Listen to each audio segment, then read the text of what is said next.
it's black on black in here. So you ladies already know that it's about to be a very, very, very interesting topic. Now, your spouse or husband isn't going to come and wave a magical wand and fix everything in your life. Habibti, you need to snap out of it. You're allowed to be attracted to him, honey. Let nobody tell you otherwise. Love is not haram. Love and attraction is halal in Islam. Like in the Muslim communities, especially in the Muslim communities, they look at love and attraction, being attracted to your future wife or future husband, as an abomination. Like it's no can do. Like it's a no-go area. But let me tell you something that you didn't know. Khadija radiallahu anha was attracted to the Prophet sallallahu alaihi wasallam before she could get married to him. She was attracted by the Rasul sallallahu alaihi wasallam's character. She was attracted by his morals. She was attracted by his whole wholesomeness. And let me tell you something. When you are attracted to something, it doesn't mean that it's because he's handsome, he's tall, but rather than that, Khadija radiallahu anha was attracted to Rasulullah sallallahu alaihi wasallam's modesty, the way he was in his dealing in everyday life with everyday people. You understand? So love is halal. Stop concentrating on the getting marriage part, but concentrate more on the marriage part. Now, you ladies, you know what I mean. You know what I'm trying to say. Especially you, Mariam, trying to concentrate on how many people are going to be coming at your kitchen party or kitchen dawah. That's not it's not even the worth, even 10% of marriage. You need to concentrate more on your marriage and how your marriage is going to be, rather than your wedding dress, and what wedding dress are you going to put on, or what type of ring you want on your finger.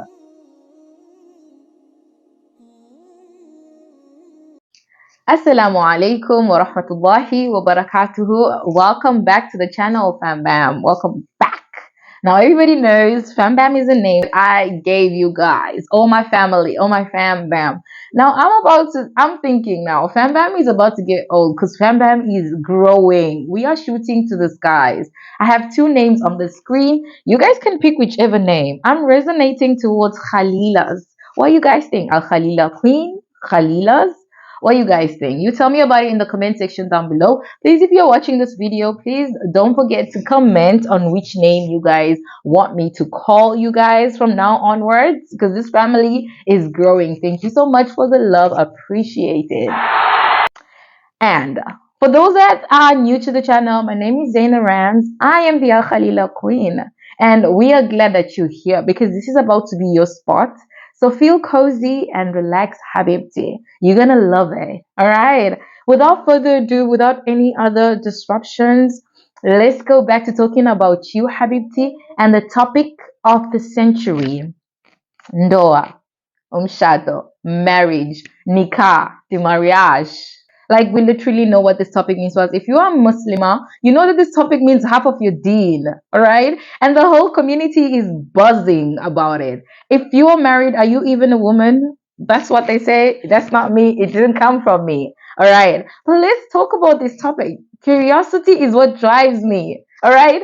Curiosity is what drives this girl, all right? And whatever I say on this channel, or whatever I say to you, Habibti, is based on experience. It's based on facts, all right? I'm gonna be a little bit harsh in this video. The number one thing I would want to say for this harsh reality kind of video, all right, you have to know this before you get married.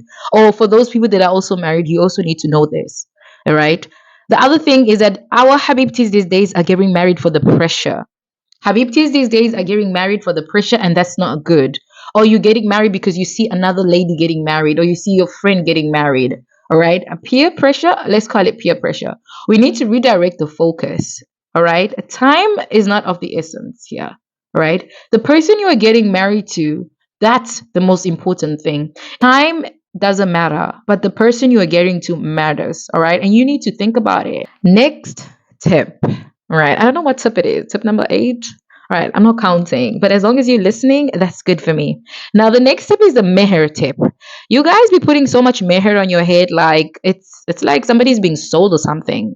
We need to get it clear. We need to, everybody come close. Are we selling ourselves or something? Am I clueless of what's happening? Let me make this clear. You are allowed to put as much Mahr on your head as you want. Go ahead. Put even 2 million, 10 million if you fit, 20 millions. if you fit. Even if it's in dollars, you are allowed to put as much meher on your head. All right. It is halal to put as much meher as you want on your head. But let me tell you something, Habibti. Not everything that is halal is preferable. Let me explain myself. Now, you know the Sharia, the one Allah wrote in the Quran, Mathna wa thulatha wa arba'a. The man is allowed to marry 2, 3, or 4 wives. Yes, that is halal to marry 3, 2, or 4 wives. Yes, right? Allah subhanahu wa ta'ala has made it halal upon every man that they can marry 3, 2, or 4 wives. Yes, but can every man do it? No. Can every man treat all 4, 3, 2, 4 wives equally as how Allah subhanahu wa ta'ala has written in the Quran? No. So you see, not everything that is halal can go onto everybody's head. And let me tell you something before you go on shouting that I am here telling you to lower your meher. Your meher does not determine who you are. Your meher does not determine your value. It doesn't determine how much you are worth. You are worth more than any meher that you will put on your head. Let me tell you. Let me sing it to you. Can you hear me, sisters? Can you hear me, Khalilas? Your meher, if this is an affirmation, say it 100 times, girl. Your meher does not determine your worth. You understand? It can never, ever be. Even if we have to put this whole world, all the mal, all the wealth in this whole world and say, you know what? This is your meher. It will still not determine your worth. You are worth more than that. Allah subhanahu wa ta'ala has stated it himself in the Quran that a woman is worth more than that, honey. All right? Your meher is just a little portion of what you deserve. You understand? So don't complicate things. Don't go too far with it. All right? People be going too far with it these days though. Why? To tell you the truth, my meher was sitting at 80,000 rands, like about last year, I think. It was sitting at 80,000 rands. But currently, I don't know how much is that in dollars. For everybody to understand in dollars, I don't know how much is that, but I'm gonna leave it to you. Whoever is gonna calculate it for us, please do write it in the comment section down below. How much is 80,000 rands in dollars? But as of now, as when this video goes up, I'm currently running a discount of 40%. So 40% discount on my meher due to the economy of the country and the fluctuation in exchange rates and everything. So I'm running a discount. If you have a brother, a cousin, or an uncle, please feel free to contact me. Okay? Jokes. Jokes. Don't even take it serious. That being said, another tip is that how are you going to get a spouse if you're not in the environment of spouse, of your particular spouse, of the person you would like to have as your husband? How are you going to get it? Don't get me wrong. Let me explain myself. The only time I work in an all ladies environment, I work in an all ladies kind of job, and I come home and the only man I see is my father and my brother, right? I don't hardly see any men. Now tell me, how is a person like me going to get somebody to get married to her if I'm not in an environment where I could be seen? All right. Now let me tell you something, please. All my little girls that are watching this video, please don't go out there looking for people and say that you got it on my channel. No, I'm not giving you permission. No, no, no. All I'm saying is that how are you gonna get a husband if you are always busy? If your schedule is a busy schedule, you hardly even attend family events. You hardly even go to halakat, mulaqat. You hardly attend all these type of events, And at this type of event, all ladies event, is where you get potential sister-in-laws. You get what I'm saying? Like people that will want their brothers or their uncles to get married to you, girl. And who doesn't know family weddings is where you get your potential husband. Like that's where they see you. Now your schedule is always tight. You cannot even make time for a family wedding. How are you going to get a husband, or how are you going to get spouse? Girl, I'm giving you tips. Like, go to that wedding. Please do adhere to it. You need to go to family weddings and you need to go to ladies' functions. That's how sister-in-laws are going to see you, mother-in-laws are going to see you. And if you go to family weddings, your future husband might just see you there. Those ladies that are of age and you guys want to get married and you're ready for nikah, and you're waiting for your future husband, please do tell the mahrams of your family. Your mahrams are those people that are not allowed to marry you, meaning your father, your brother, all right? Those people are not allowed to marry you. So you can tell the mahrams in your household that, you know what, I am ready for nikah, man. You got to go out there and look for someone for me. All right, because that is their duty, that is their responsibility, and it's part of Sunnah in Sharia that the Mahrams should go out and look for a husband for a lady that is in bloom. You understand? Three things we rush, three things in Islam we rush to, and one of them is a lady. If she's in full bloom to get married, she should get married. You understand? So just tell those mahram to go out there and look for a man, bring candidates, bring them in, and you can pick whichever one you want. Right. The next step is juicy attraction.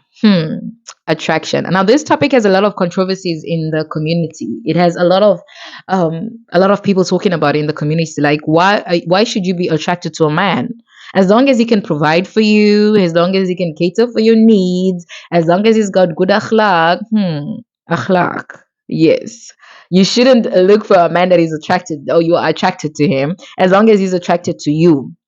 Now, honey, if I'm not attracted to you, I'm not getting married to you.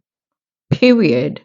If I had other thoughts and if I had entered those thoughts in my mind before where I was not attracted to a guy and I got married, this time, if I'm not attracted to you, I'm not getting married to you. The level has changed. Like the girl is studying, the girl has studied, the girl has a lot of experience now. Okay. And I'm telling you guys, Khalilas, if you're not attracted to him, why are you even getting married to him? Because attraction is not haram. Getting married to the person you're attracted to, it's not haram. You need to get attracted to him. I'm not even talking about him walking into the room and you feeling butterflies in your tummy. No, not that. I'm talking about something on my bucket list that he would take. Now I know we all got bucket lists. We all know something. Oh, he should be tall. He should be dark, like what I said.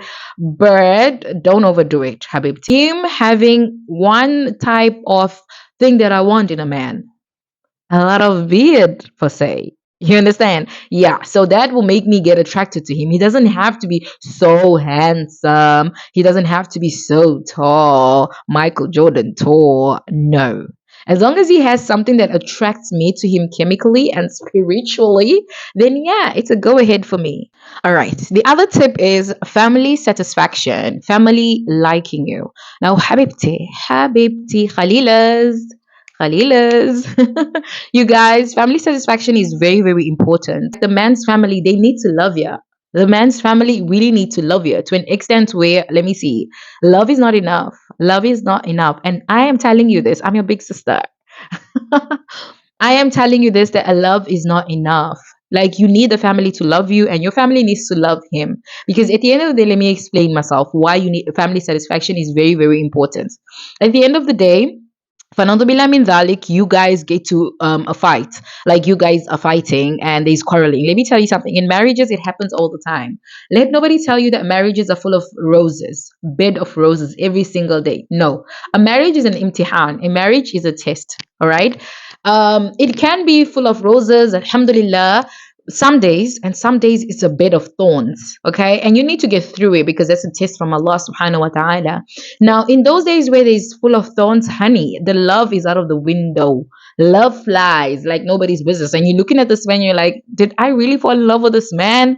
That is a time where you need your family. That is a time where you need your whole family, Habibti. Because if you have a family that does not like him, your family is likely going to tell you to get out of there. Your family is going to tell you like get out of there, sis. He's hitting you. Okay, not hating. Okay, not hating. But this is what he's doing to you. This particular thing is what he's doing to you. You need to get out of there. He doesn't love you. So they're gonna be more into letting you go, letting you let go of the marriage, right? And you don't need that because at the end of the day, when you decide to go according to their decision, you're gonna regret it.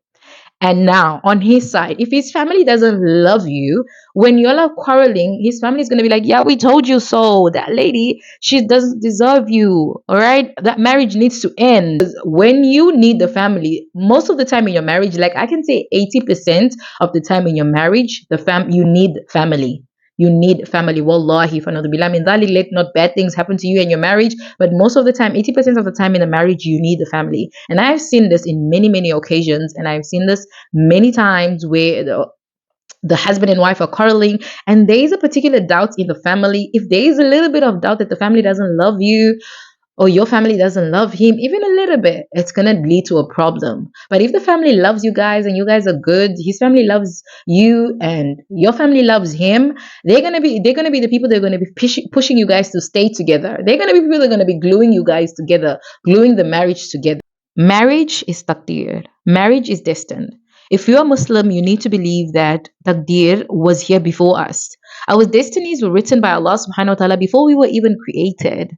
You understand? Before we could even walk on this earth, our destinies were written, where we would walk, what type of step we would take. Will we be sleeping or we will be waking? Are we gonna be crawling around or we gonna be stomping around? You understand? So once you realize this, then everything in your life will just fall in place, and you won't even have questions and questioning yourself and regretting or stressing about anything, because you will know that all your steps are accounted for, Habibti. You're gonna get married, inshallah, if you are destined to get married. If you're not destined to get married, it's taqdeer that you are not destined to get married, then you can do is make dua. You understand? Dua is a type of thing, is very, very important, and it's very, very crucial, because dua is the type of thing that can change any taqdeer. The only thing that can change taqdeer is dua. So you need to make dua, you find your right spouse, and Allah subhanahu wa ta'ala grants you the ability to get married.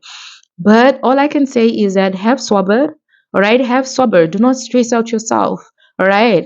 And one thing about me is that when we are on this topic about family satisfaction, one thing about me is that my family means a lot to me. You understand? My family means a lot to me, and thereby finding a spouse that resonates with my values and with my core values, it's quite hard these days, because not a lot of people would love you and love your family. You know what I'm saying?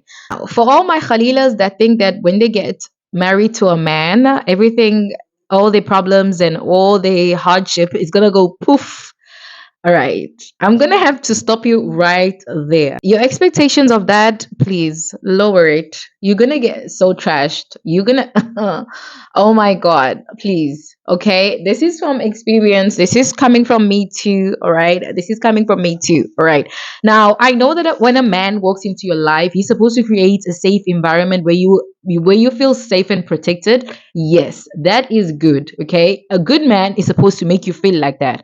But do not make it so that he's going to come and solve all your problems, because he's also got other baggages that he's coming onto the marriage, which I do not really like. Like, I would not prefer a man coming into the marriage, or I would not prefer a woman going into marriage with some baggages from the past. You need to solve that. You need to look into a way of solving that issue. You don't go into a marriage with baggages, all right? And a man is not going to solve all your baggages. Ladies, you need to lower your expectations on that, because he's also a human being. He's also an insan, all right? He's also got weaknesses. He's not going to be 100% perfect. Now, for the last tip of the day, guys, for the iceberg, the creme de la creme, the one we put on top, it is communication. Communication is very important in a marriage, right? It's very, very important that communication is one of the things that breaks people's marriage these days. Like, a lot of marriages are broken based on the lack of communication. Now, Habibti, if you are not yet married, you will start to learn how to communicate now. You should start to learn how to communicate now. It's better now than later. So when you walk into a marriage, you already know how to communicate to this man or to your wife. All right. So communication is very important. Why? Because when you're communicating to your spouse, you are telling him what you're feeling. You are telling him your preferences. You are telling him all about you. Because most of the time we all get married, we don't know about this person that we're getting married to. In Islam, as I say, and I always repeat this on my video, is that in Islam, we are not allowed to court for a long period of time. So the maximum you can go, I have heard the maximum you can go is like 3 months. And that's not a lot of time for you to get to know this particular person. So most of the getting to know each other is done when you're married to him. Now, if you lack in communicating to this person, the marriage is not going to flourish. So you need to learn how to communicate. How is he going to know what type of flowers you love?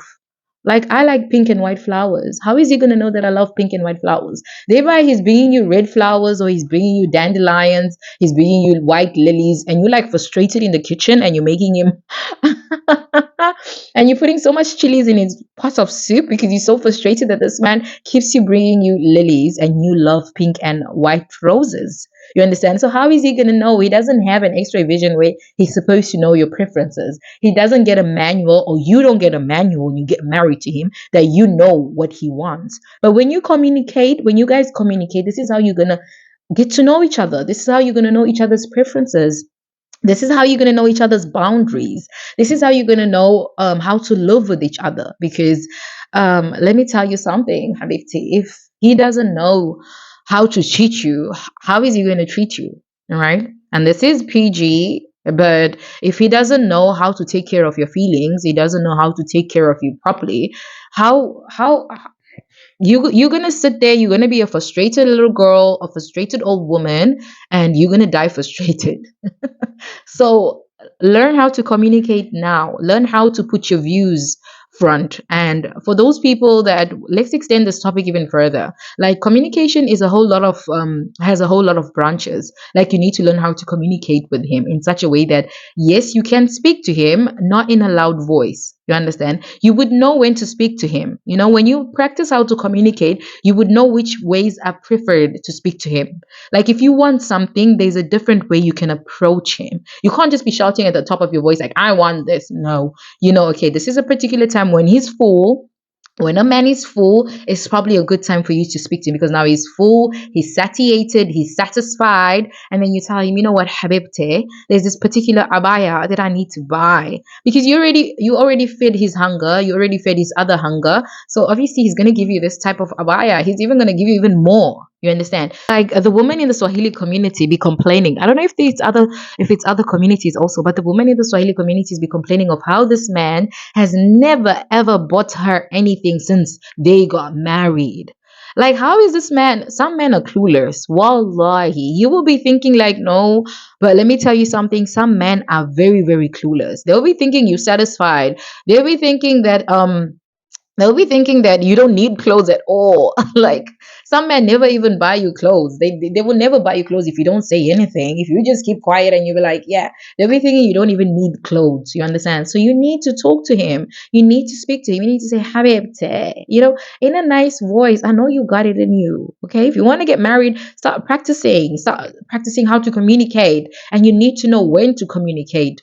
All right. There is a time where you don't communicate at all, where the other person is shouting, and you need to know how to lower your voice or just listen. Let me tell you something. A woman's voice. Oh my God. A woman has multiple voice, and she uses each voice for a particular time, for a particular reason. You understand? So you need to learn how to communicate. If you have made it this far to the video up until the end, I do love you. I do appreciate you. Please do tell us in the comment section, what is a deal breaker for you, what you don't like in a marriage, what you think is your deal breaker, like what you think, if this is not possible, if my spouse doesn't have this, and I won't get married. And do tell me, for all my habibtis that are not married, do tell me your reason for you not getting married, so that we can see it together, we can solve it together. All right, you are not always at fault, the world is at fault. All right. Okay. So this is all from me. Please don't forget to smash that like button and show some love. Ma'as salama. Bye.